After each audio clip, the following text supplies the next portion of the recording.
There she is. Ah, Hi, Lucy. hello, hi.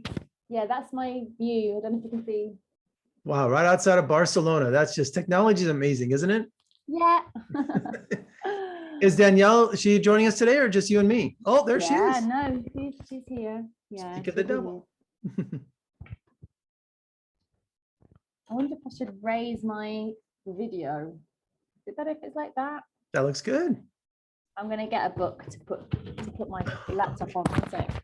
Hello. Danielle, hello. Thanks for joining us. Jeff in Las Vegas.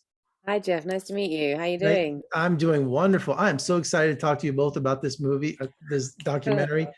Oh, thanks. It is fantastic. I was dying through the whole thing. I mean, it's just to take something so complicated and to bring it to the stage. Well, Danielle, I was 13 when I first saw Alien first run. Yeah, and it had a profound effect on me. And it's a movie I watch every year. And, so how did the idea of bringing Jaws on a spaceship, that was the pitch for it originally, to the stage? You watch it every year, did you say?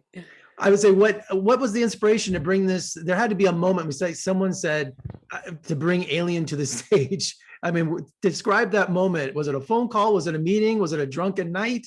How did that happen? Well, it wasn't us that made that decision. That was the bus drivers, and their inspiration was from their love of it. Like you, they loved it as well. Lydia and Luke, the two guys that you meet in the film, they just absolutely adore the film, and they thought it would make a great stage adaptation. And also Luke, the group usually do what we call a pantomime, which is like a more sort of comedy, sort of traditional theatre experience that happens sort of every year in towns across the UK, where they have like cross-dressing and lots of audience participation, and that's their usual route of what they do. And Luke was tasked with writing a script, and he basically said, "Oh, I don't really like pantomimes, it's not my thing, so can I do a movie?" And they were like, "Sure, what movie?" And then they had a short list which included things like Pulp Fiction, Tomb Raider, and then Alien was on the list, and Alien was the one that they thought, actually, it's in one location, we can have, this might be something we can actually do. So that's why they jumped at that opportunity. And then everyone else you see in the film, and some of them aren't fans of the film, some of them, don't really understand, they're not really huge fans of sci-fi, but they're like, okay, we'll go along with it. And yeah, that was funny when seeing some of the main characters going, I've never seen it, what is this? And you're like, have you been living under a rock for the last century? And Lucy, I've been to London multiple times. Where is Dorset? It's about 3 hours drive from London, and it's right on the south west coast. So, was there always inspiration for the Dorset cast to take it to the West End? I mean, was that always the goal, or was it just because this thing took off? No, it was never. It was nobody's plan. That wasn't the plan. They planned to just put on their charity show for their local community. We discovered it by accident, and curiosity meant that we drove from London to Dorset to see their little village hall production, just out of sheer curiosity about how on earth they could possibly manage it. And it just turned out to be the most brilliant thing me and my friends had ever seen, that we said, everybody needs to see this. And it was just that idea that we needed more people to see their show, because their show had so much ingenuity and they spent so long building it that it seemed such a shame that really only a handful of people got to see it in Wimborne, and they had no plans for any of the shows. So that kind of desire for more people to see it led us to finding a connection with the Leicester Square Theatre, and that's when it happened. We were bringing it to the West End. And Danielle, Pete, who's in charge of props and special effects, I mean, the alien head on a cycle helmet, I mean, that's just classic.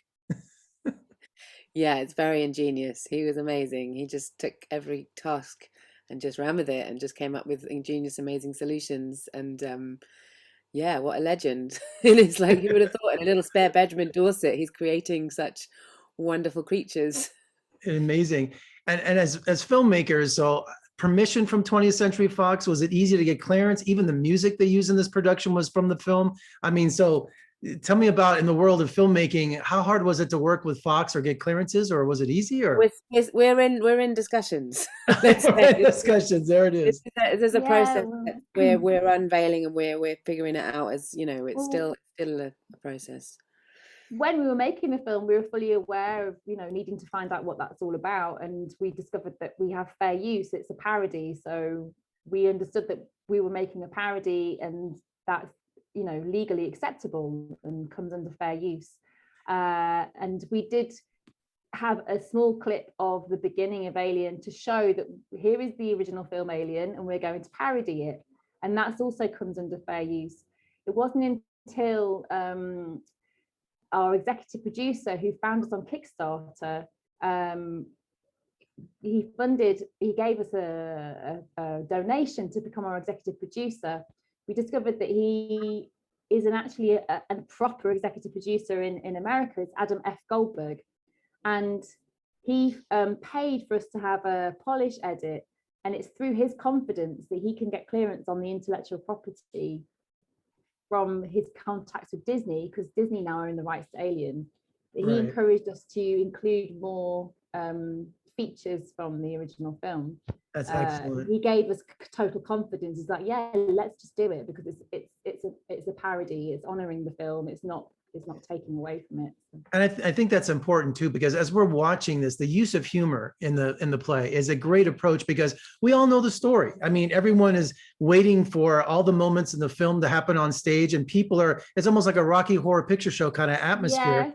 Yeah, because I'm dying, I'm laughing, waiting for, you know, Dallas to get killed in the air shaft and all of those things, because we know it, we've all seen it 1,000 times. So we're all just having fun watching this cast on stage just be goofy and insane. And I think that's what's the appeal of this is. And you guys capture all of that behind the scenes and what's happening. That's why we really wanted to show the final piece. It's quite an intrinsic part of the documentary, because a lot of these films where you build up to something, you might see little snippets at the end, but to actually have it be a moment where the audience can sort of sit back and really just enjoy that process, we thought was really important, because it's just a payoff for so much of what they've built up towards. And like you said, the audience is just with it so much, and there's so many people who know the story and know the action, that they are just waiting for these moments to happen. And in the theatre, we could feel that. You could feel the audience anticipation of like what was coming, and then when they could see it unfolding, they just, you know, you see it, they just go. I felt it at home. I kept laughing, and I was having a good time too.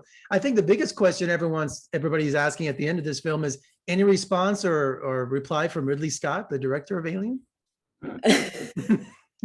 Not as yet. Not yet. We've had a few like friends of a friends, maybe link, maybe contact, and a few like possible connections, but we haven't heard as yet. So maybe the more buzz people make, the more they'll be like, you'll have to watch it and you'll have to. I've interviewed Ridley over the last 20 years. He's got a great sense of humor. He loves flattery. He loves when people do things like this. So it's going to be a positive response. And to the point, if it was playing, he would go see it. I know he would. Amazing. Well, you know, thank you both for joining me today. I just love the documentary. I want to see the stage play. It's kind of sweet justice that, you know, we just lost Yaphet Kotto the other day, one of the stars of Alien, you know, so this is a great legacy for him, you know, because look at this, it's still going on, you know, 35 years later. So it's awesome. So good luck at South by Southwest. Thank you for joining me today, and let's talk again soon. Thank you so much for having us. Love to talk to you. Bye.